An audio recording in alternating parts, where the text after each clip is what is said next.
After talking to Lloyd, it's hard not to see yin and yang everywhere. Heroes with dark sides, villains you root for. This guy. But I need a new perspective, and I have a plane to catch. Goodbye, fanboys. Goodbye, fan gynos. Goodbye, Hollywood. Thanks for the spark.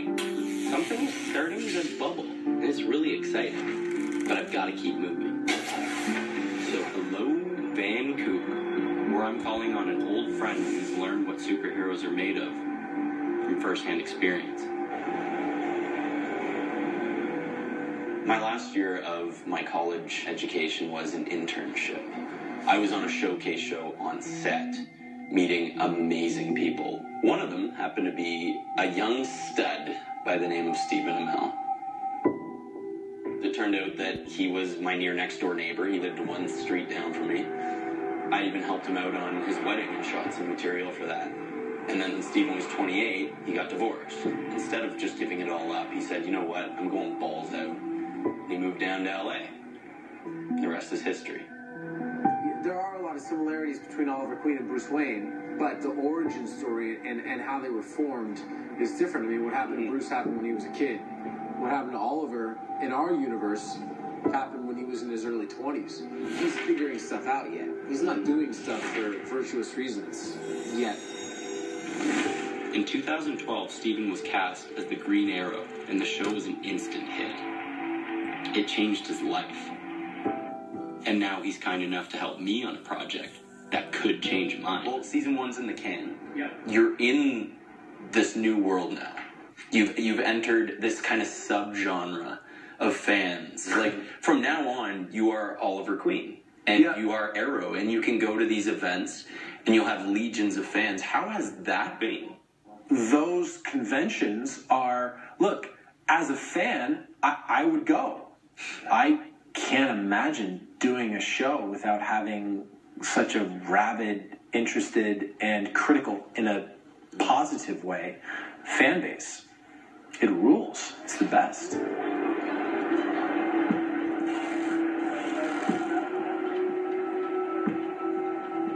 Why did you choose Arrow? It's just an amazing show. I've been loving every episode. Was there any question of who you were going to be at the Kamikaze this year? Just got a normal guy that has normal issues that happens to go out at night and beat crap out of people with a bow and arrow. What do you think of Stephen Amell's performance in the show? Oh, man, he's perfect for it. He physically looks like he could be Green Arrow. I love it. And the show opens with him doing push-ups, sit-ups, like, you know, how could you not want to watch that? For a guy who plays a superhero, how do you define a superhero? Someone that people aspire to, someone that causes a public debate. There are tons of things about Oliver Queen that are objectionable. But what sets apart an Oliver Queen, a Wolverine, from those bad guys? What keeps him a superhero and not falling off the wrong side of the tightrope? With Oliver Queen, I think the thing that makes him relatable is that he doesn't have any superpowers, and that there is a vulnerability to him. And if you look at what really resonates right now, it's Batman, Iron Man. He's just a dude. I mean, he's got a crazy suit, but if someone shot him in the head, he would die. And most satisfying thing for me to read in season 1 was episode 9, when I just get the shit kicked out of me. That was everything that I hoped for from the series. He's just a guy. So it's the human element. I love it. Yeah. There's nothing terribly heroic about him. It veers much more towards the vengeance and anger, sort of ghosts that are haunting him.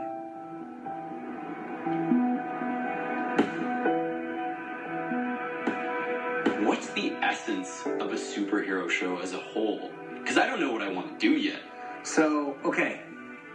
I will tell you that when we shot our pilot and I asked our director what his favorite scene was, I was expecting him to say something like the first time that we saw you in the suit, or when you kicked the shit out of those 3 guys. It wasn't that at all.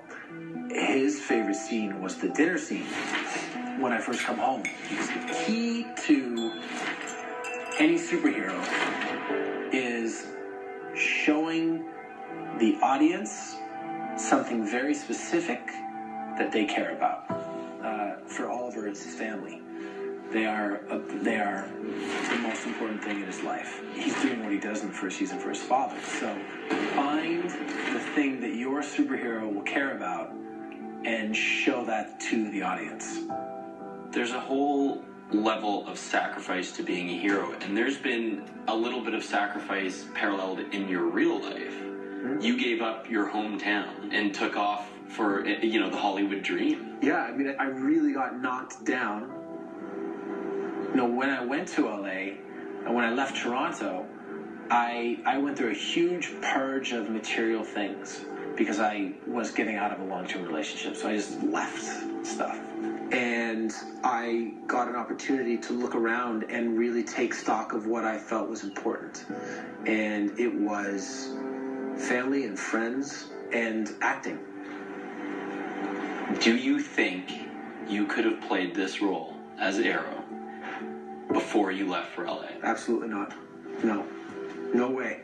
Would it have been a bit off more than you can chew, just that you weren't mentally there? You have to get to the spot where you just don't take yourself too seriously, where you're not worried about getting the shit kicked out of you, wow. Where you really stop caring what other people think, not in an egotistical way or a standoffish way, but just in a way that there's no vanity and there's no ego to what you're doing. On a personal level, for my journey, it's been like, when I first got this opportunity, super excited, I'm going to make the best thing ever. But there has been these moments of insecurities coming up. This is my first real opportunity.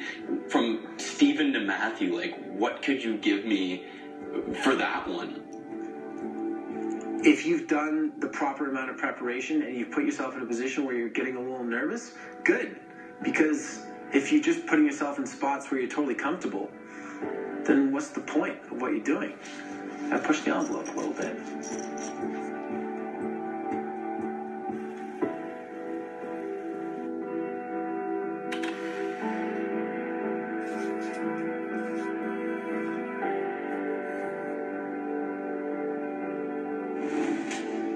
Pushing the envelope and being better. I have a lot to live up to. I still don't know what my superhero trailer is going to be. But that spark has grown, and my hero is starting to take shape.